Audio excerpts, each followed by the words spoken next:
Assalamualaikum warahmatullahi wabarakatuh. Sampurasun.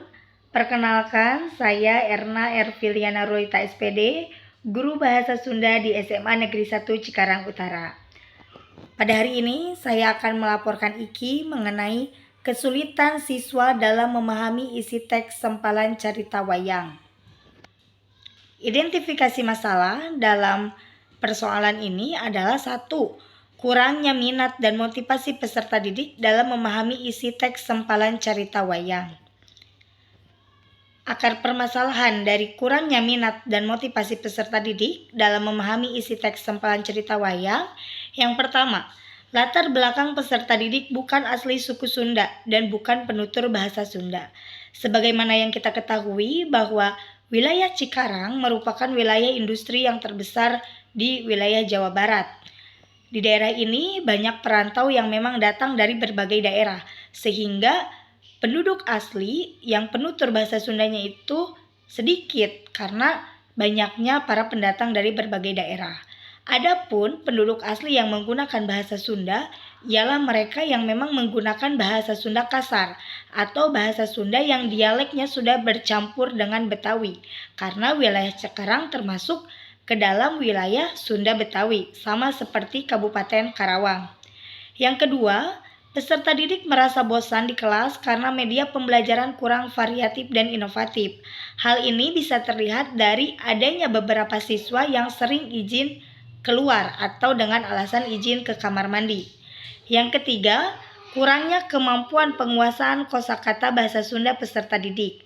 Sebagaimana yang sudah tadi dijelaskan bahwa memang peserta didik saya bukan penutur bahasa Sunda asli. Ada yang dari Jawa, Sumatera, Bali, Sulawesi, dan lain sebagainya.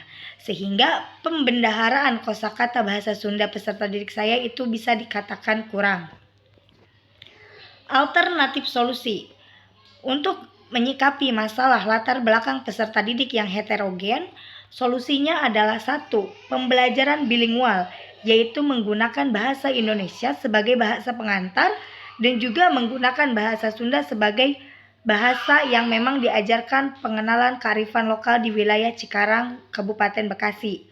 Dan tentunya penggunaan bahasa Sunda ini untuk menekankan atau memperjelas materi ajar yang memang ada di silabus ataupun kurikulum.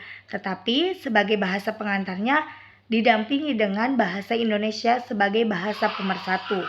Yang kedua, menggunakan modul ajar dwibahasa atau modul bilingual. Yang kedua, solusi untuk menyikapi peserta didik yang sering merasa bosan atau jenuh di kelas adalah 1. Harus menerapkan model pembelajaran yang sesuai dengan karakteristik peserta didik, baik berupa problem based learning atau PBL maupun project based learning atau PJBL.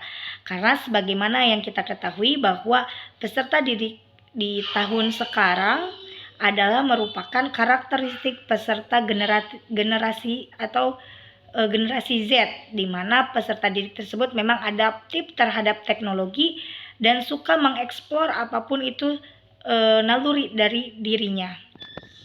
Dan yang kedua, penggunaan alat dan media pembelajaran berbasis TPACK, baik perangkat HP atau gawai, smartboard, proyektor, media audio visual, dan lain sebagainya. Karena itu memang kesukaan generasi sekarang, harus bermain teknologi dan serba digital. Kemudian solusi untuk menyikapi kurangnya perbendaharaan kosakata peserta didik yaitu dengan cara menerapkan metode dan strategi pembelajaran membaca VSS atau Vocabulary Self Collection Strategy untuk menambah kosakata bahasa Sunda peserta didik. Kegiatan VSS ini diharap bisa berjalan secara berkelanjutan dan peserta didik diharapkan bisa membuat kamus mini bahasa Sunda dari kosakata yang sudah dikumpulkan oleh mereka. Hasil pemecahan masalah. Menyikapi kesulitan belajar peserta didik mengenai pemahaman isi teks sempalan cerita wayang, di sini saya menerapkan pertama, metode dan strategi yang digunakan itu adalah VSS, supaya peserta didik bisa lebih mengenal secara detail arti kata atau terjemahan dari bahasa Sunda ke dalam bahasa Indonesia, dan mereka mengkoleksi secara pribadi untuk dijadikan kamus mini. Sehingga ketika kata-kata tersebut disatukan dalam sebuah teks, peserta didik dapat memahami isi teks tersebut.